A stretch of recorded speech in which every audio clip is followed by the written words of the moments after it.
নমস্কার বন্ধুরা, আজকে রাধারানীর রান্নাঘর এবং ডেলি ব্লগে নতুন একটা ভিডিও নিয়ে চলে এসেছি। আজকে কাঁচকলার কোপ্তাকারি করে দেখাবো। দেখুন, কাঁচকলা কোপ্তাকারি করার জন্য আলু আর কাঁচকলা একসাথে সিদ্ধ করে নিয়েছি। এর জন্য কিছু মশলা নিয়েছি। হলুদ নিয়েছি, শুকনো লঙ্কা গুঁড়ো করে নিয়েছি, আর গরম মশলা নিয়েছি, আদা গুঁড়ো নিয়েছি, আর নিয়েছি জিরে গুঁড়ো আর সামান্য লবণ। আর এতে সর্ষের তেল দিয়ে ভালো করে মাখিয়ে নেব। আর যাতে বাইন্ডিংটা ভালো হয় সেই জন্য আমি নিয়ে নিয়েছি বেসন। আপনারা কর্নফ্লাওয়ার নিতে পারেন বা ময়দাও নিতে পারেন। আমি এখানে বেসন নিয়েছি।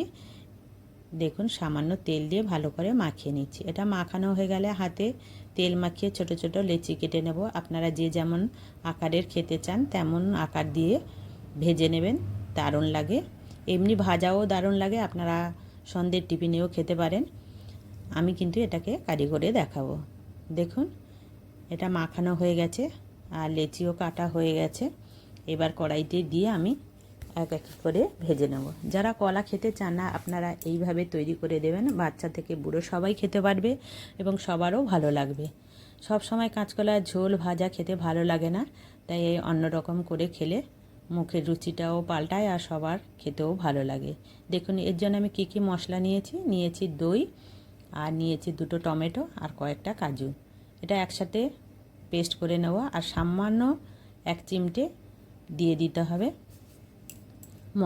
ময়দা দিয়ে পেস্ট করলে কি হয়, এটা জল কেটে যায় না। এবার কড়াইতে তেল দিয়ে দিলাম। তেল দিয়ে গোটা গরম মশলা, তেজপাতা, আদা দিয়ে কষিয়ে নিচ্ছি। আদাটা থেকে কষানো হয়ে গেলে আদাটা, তার উপরে আমরা দিয়ে দেবো বেটে রাখা মশলাটা দিয়ে ভালো করে কষিয়ে নেব। এর উপরে আমরা কিছু গুঁড়ো মশলা দিয়ে দেব। ধনে গুঁড়ো, জিরে গুঁড়ো, হলুদ গুঁড়ো আর লঙ্কা, একটু সামান্য কাশ্মীরি লঙ্কা দিয়েছি কালারের জন্য। আর কসুরি মেথি একটু দিয়ে দিলাম, যেহেতু নিরামিষ উপর থেকে কসুরি মেথি দিয়ে দিয়েছি। এবার কষানো হয়ে গেলে উপর থেকে আমরা গরম জল দিয়ে দেব।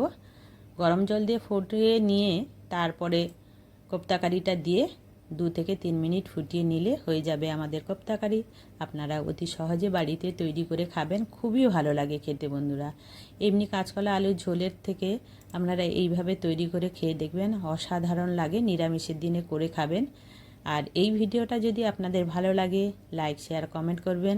অবশ্যই বাড়িতে একবার বানিয়ে দেখবেন কত সুন্দর হয় খেতে, তারপরে কমেন্ট করবেন।